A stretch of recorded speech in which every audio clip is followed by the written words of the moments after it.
I used to teach some drawing classes with kids, and I would purposely give them pencils without erasers to let them think of like just moving forward is more important than worrying about correcting things.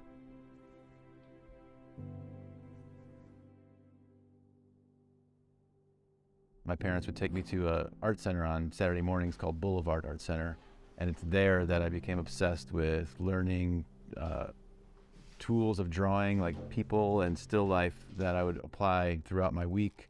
And I couldn't wait to go back to the art center on the weekends and learn a new technique, and then just become obsessed with that as well. My name's Joe Miller. I'm from Chicago, Illinois, and I'm a painter. You like yourself in the mirror? What if I'm trying to play music? What am I supposed to do? Or, wait, you? Oh yeah. The drawing I did of you? Yeah, that's okay. Oh, that's good. I love those. Yeah. I do stuff. Sometimes. My parents said the art classes gave me the best babysitter because I would just be obsessed with drawing and learning and practicing that all the time.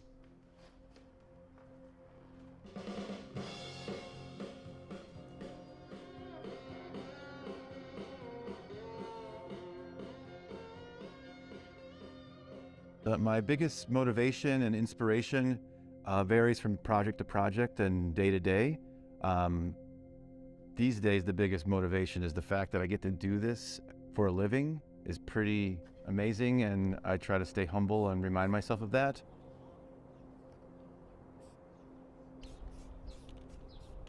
During the week, there's a school that walks the kids up and down this street, and I have all this footage of like a group of little kids just talking about my work, and like, oh, this is so cute. It's too much. When I'm more active and kind of energetic and go to a wall and feel like energized by this challenge. And then the reverse can happen where I come home and want to unwind, and maybe my hands aren't feeling the best, so I need to do something that's a little easier on the body. You're like, why'd you stop? I try to treat every project as a case-by-case evaluation. What is it for? What's its purpose? Who is it for? What do they want to do with it or feel from it eventually? And it's kind of nice because it lets me enter every project with a blank slate, even though it's eventually coming out of me and my style does come through that. I like to think that it does give me a chance to start fresh.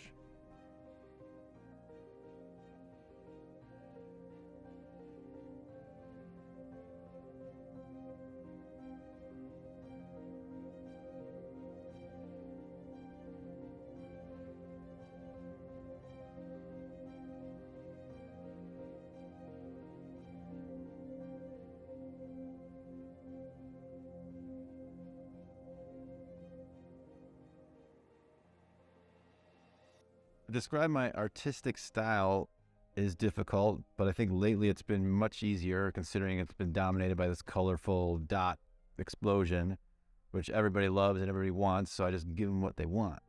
But before that, I was really trying to grow through different projects, commissions, and seeing my work take on new forms. And I thought people really enjoyed seeing my work unfold because they didn't know where it was going to go next. So that uncertainty became like what I think excited me about working, and other people hiring me to do projects because they're like, what's he going to do with this new given parameter?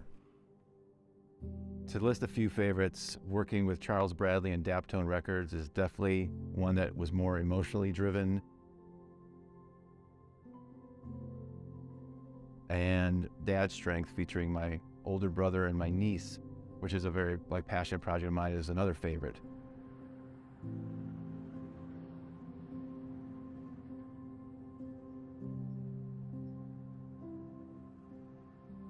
Oh, and Canopy Tower in Panama. That one, mind-blowing. Focus on the path ahead, just go for it. Don't worry about making mistakes or being a perfectionist. Sometimes that journey is way more exciting and more interesting to look at than the perfect end result.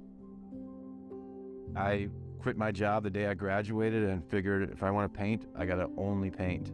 And it took a long time to get to a nice rhythm and workflow, but it wasn't without just going for it and not thinking about what's behind me.